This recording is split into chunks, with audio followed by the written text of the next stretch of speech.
ko daaw da ngay ñaan def ko ren te loolu mooy ak jàkkaarloo ak yow maa ngi lay nuyu di la jox sa wàccuwaay di ñaanal ci seen Mountakha Bassirou yàlla na fi yàgg te ànd ak wér tey nag dañ fi ñëw si ndigal sama waajur sa soppe sa taalibe sa xarit di président Youssou Ndour mu yabal ñu fii pour ñu ñëw feddali kóllëre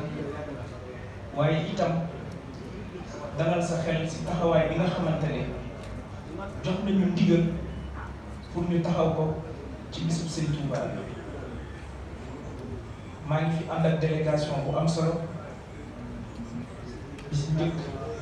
damay jiital sëñ Abdourahmane Mbacké ci sa jàmbaar ci sa xarit teg si Hadj Assane Gueye di directeur RFM ak mbooleem ñi ma àndal ku lim juum di nuyu Lamine Wade di nuyu Cheikh Abdou Ndiaye waaye surtout jigéen ñi ma àndal ndax dañu bàyyi seen yitte bàyyi lépp ñëw ànd ak man ngir taaral bés bi donc maa ngi leen di gërëm di leen sant sëñ bi maa ngi lay biral ne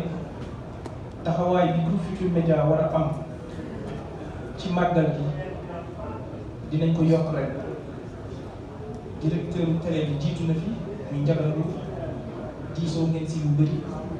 liggéey bi tàmbale na te ñu ngi rafetlu liggéeyam di la wax ne depuis ay jours programme télé bi rajo bi